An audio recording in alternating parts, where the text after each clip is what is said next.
I'll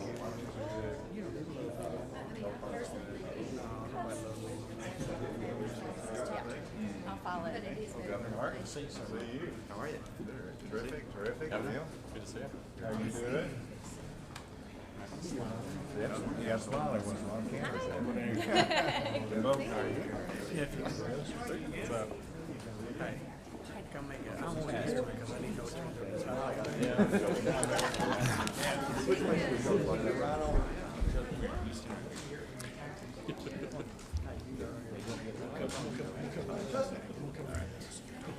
Good afternoon to everyone. Thank you for joining us for this occasion.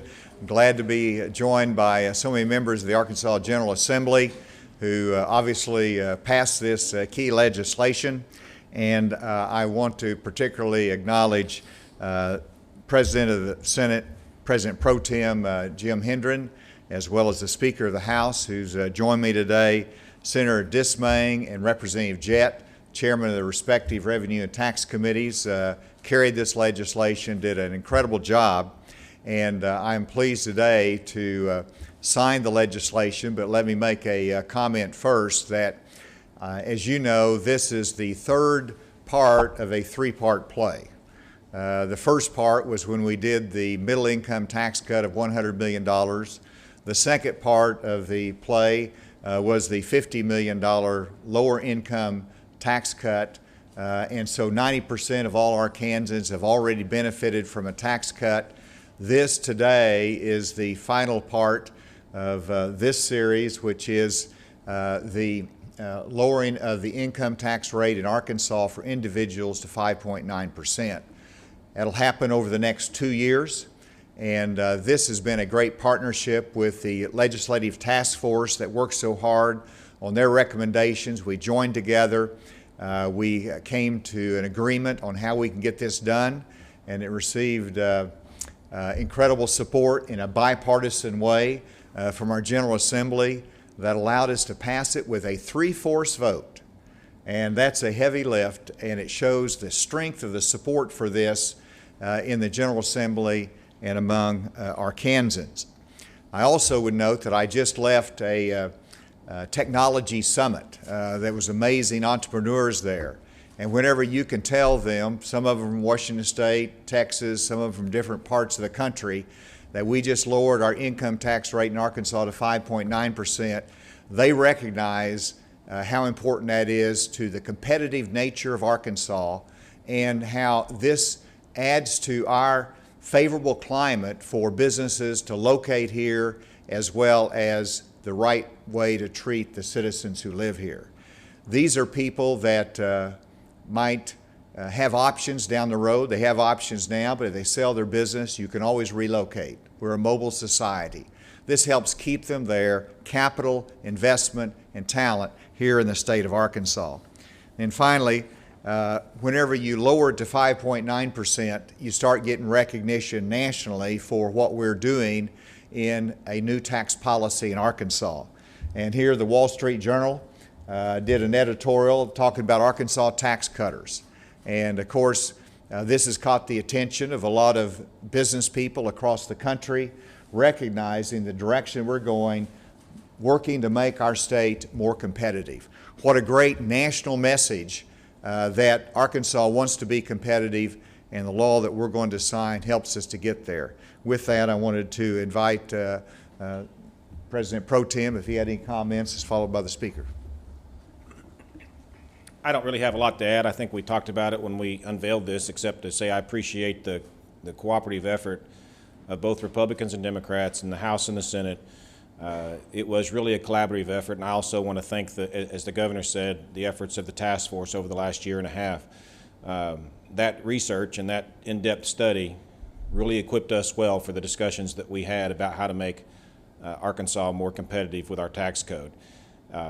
And I will tell you that as we looked at all the different states, what you see here in Arkansas today, I think will be an example to other states about how over a 6-year period you can reduce taxes responsibly and do it in a way that does not put the budget at risk. So I think it's a great day, and again, I think it's something that speaks well for the way state government works in Arkansas.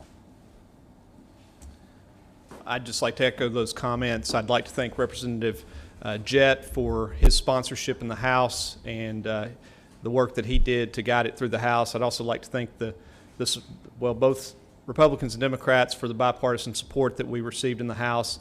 And, we knew going into it a few weeks ago when we laid out the path forward, we knew it was going to be a heavy lift.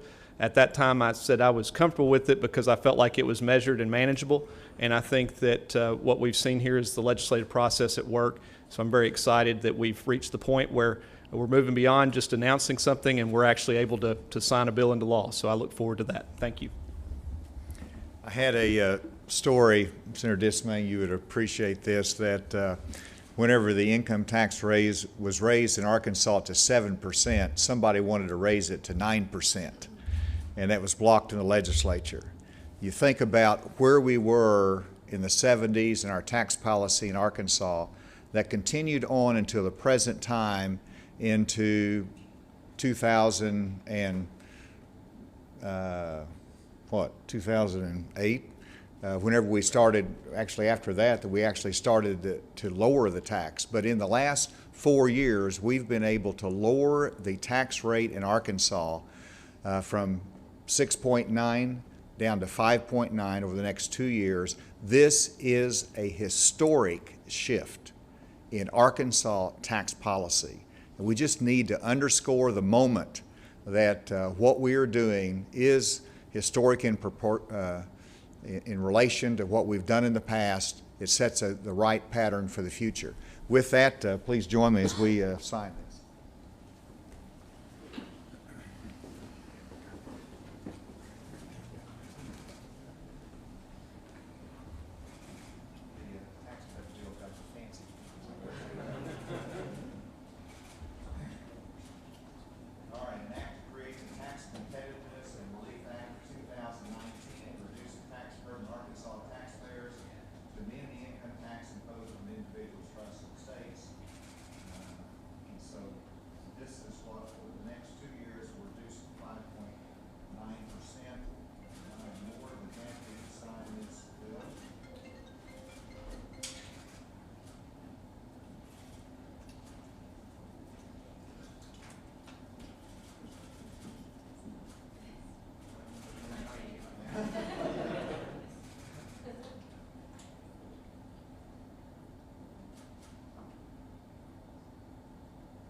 Let's see if there's any questions back here.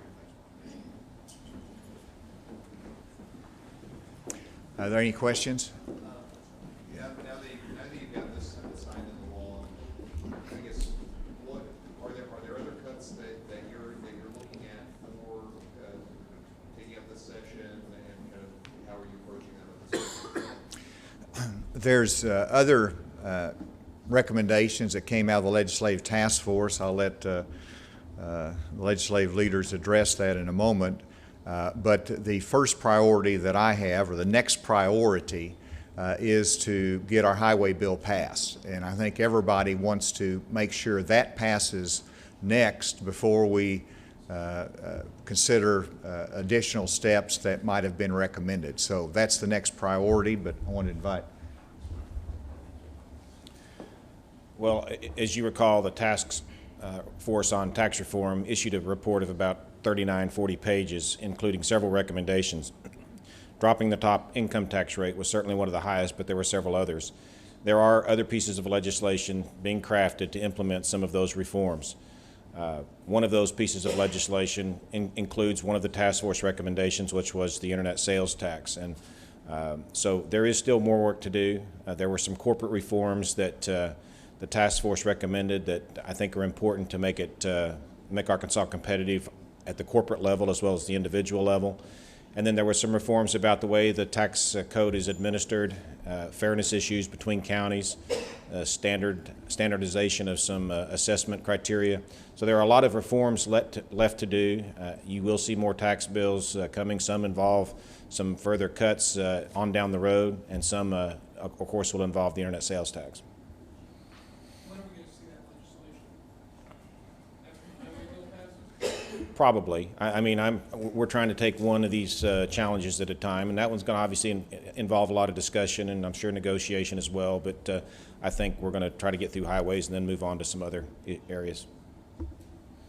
How much, I guess, how much more room is there for additional tax cuts at this point, given what you know this together? Well,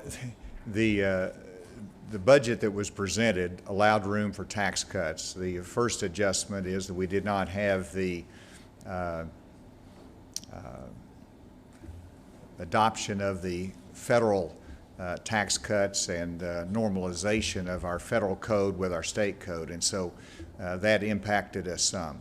And so I think it's a question as to when the tax cuts that we are committed to, as to when they come into play and how quickly we can do those. And so the commitment is to get the 5.9 passed, but we want to get it accomplished, and we want to manage the budget in accordance with that. And these other tax cuts are important to do, but we certainly don't want to, we've got to see the whole budget picture as to how quickly they can be phased in. So you haven't, just want to be clear, you haven't made any commitments for particular corporate income tax cuts? No, I'm committed to looking at additional, as the senator said, looking at the internet sales tax as a part of it, and then combined with that, some additional corporate tax restructuring that will allow us to be more competitive. These are the priorities recommended by the task force. I share those priorities. So the question is exactly what triggers those. And that's what there'll be discussions on as they draft the bill and be presented. But again, I hope that we can get through our highway bill, because I think everybody wants to see that done next. And then let's see where we are and how fast we can look at these others. Care to weigh in on the debate on vaping taxes and e-cigarettes? I'll just say that Either encouraging or discouraging? I applaud the legislative leadership and others for, and the GOP ladies as well, for working so hard for the UAMS Cancer Institute designation, the national recognition. That takes a funding stream, and I know that Senator Hendren and Representative Shepard, or Speaker Shepard, is looking for those, and we'll see what that funding source will be. But the one that you mentioned, yes, the vape tax, I'm absolutely open to that, because that's a problem for our youth. It's something that should be addressed in a regulatory fashion, and so I do support that. Mr. Speaker, do you have anything to add here? All right, thank you all very much. We signed the bill already. I did forget that. Yeah, good job. Thank you, Governor. Yep. Well, so I was trying to be nice and quiet about everything. You go up there and break all the news.